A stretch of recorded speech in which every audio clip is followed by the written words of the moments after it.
अभी जो केंद्र सरकार ने गैस के अंदर 200 रुपये कम किए, इसका सीधा सा यही है कि भाई आने वाले 5 राज्यों में चुनाव है। कांग्रेस पार्टी ने भी इस बजट में जो बिजली के बिल हैं उनमें भी लास्ट चुनावी बजट में 2000 यूनिट फ्री की है। ये तो 4 साल पहले ही कर सकती थी, इसे चुनावी जुमला नहीं कहेंगे। और पेट्रोल नहीं होती, पर वो चुनाव का साल वो महंगाई की मार को लेकर चुनावी उन्होंने जुमला बनाया और बहुत हुई महंगाई की मार नहीं चाहिए वो सरकार। तो जनता ने 2014 के बाद मोदी सरकार को महंगाई कम करने के लिए चुना था। और आप देख रहे हैं 2014 के बाद मोदी सरकार ने पेट्रोल जहाँ 60 रुपये था आज 110 रुपये हो गया, डीजल जहाँ 50 रुपये था वो 94 रुपये हो गया, और 450 रुपये में कांग्रेस की सरकार पूरे देशवासियों को सिलेंडर मुहैया करवा रही थी, वो आज 1200 रुपये के करीब हो गया। और 2020 के बाद इन्होंने सब्सिडी क्या की, आज आप देखिए अपन सारे उपभोक्ता हैं एलपीजी गैस के 3.74 रुपये एलपीजी की सब्सिडी अपने खातों में आ रही है। तो अब जब कांग्रेस की सरकार ने महंगाई राहत शिविर के तहत आम जनता को महंगाई से राहत दिलवाई है, 500 रुपये सिलेंडर कर दिया। उज्ज्वला योजना केंद्र सरकार की थी, एक खाली सिलेंडर और उसकी गैस उज्ज्वला की बहनों को दिया था, उस गैस को वापस सिलेंडर भरवाने के लिए उज्ज्वला की बहन उसको भरवा नहीं पाई, और कांग्रेस की सरकार ने सब्सिडी देकर उस उज्ज्वला गैस का सिलेंडर जो घर में कहीं कोने में पड़ा था उसमें गैस भरवाने का काम किया।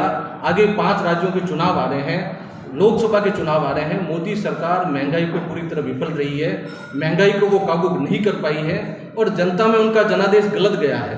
उसी को लेकर बार बार केंद्र सरकार के नेतागण राजस्थान में चुनावी सभाएं कर रहे हैं, 5 राज्यों में कर रहे हैं। पिछले जो राज्यों के चुनाव हैं वो बीजेपी के पक्ष में नहीं आए हैं। अब उन्हें मालूम चल गया है कि महंगाई के मुद्दे पर जनता उनसे त्रस्त है और आने वाले चुनाव में महंगाई को लेकर जनता वोट करेगी।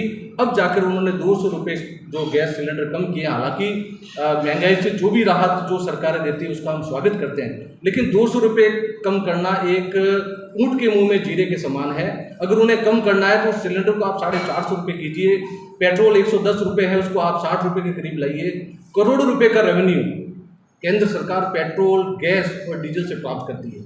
इनका एक नारा था, काला धन हम विदेशों से लाएंगे।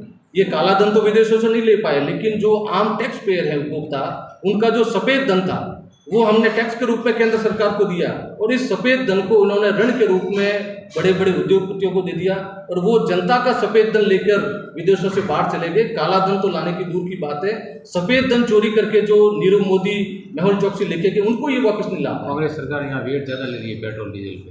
अब मध्य प्रदेश में देख लीजिए, दूसरे राज्यों में देख लीजिए, वेट का मार्फत वो का वो है। जीएसटी के 60,000 करोड़ जो राजस्थान सरकार की बाकी केंद्र सरकार नहीं दे रही है, बताइए आप। और वेट की आप बात कर रहे हैं, महंगाई राहत कैंपों में राजस्थान की जनता बढ़ चढ़ के हिस्सा ले रही है, लाखों और करोड़ों की तादाद में पंजीयन हो रहे हैं, और आम व्यक्ति को जनता को महंगाई से राहत मिल ही रही है ना। गृहिणियों को लाभ देने के लिए आप कह रहे हैं कि 200 रुपये इन्होंने कम किए, 500 रुपये कांग्रेस सरकार ने सब्सिडी दी है। तो जो कांग्रेस सरकार की ओर से जो राशन की ये जो किट दिए जा रहे हैं इसमें तो घटिया क्वालिटी दी जा रही है, तो सरकार खुद मान रही है। देखिए, क्वालिटी को लेकर कोई समझौता सरकार का रहा ही नहीं है। महंगाई को राहत दिलवाने के लिए जो क्वालिटी को लेकर सरकार ने उच्च क्वालिटी के प्रोडक्ट जनता तक पहुंचाए हैं। अगर कहीं त्रुटियां रही है तो उसको प्रशासनिक स्तर पर जांच कर दोषियों के खिलाफ कड़ी से कड़ी कार्रवाई भी राजस्थान सरकार ही कर रही है।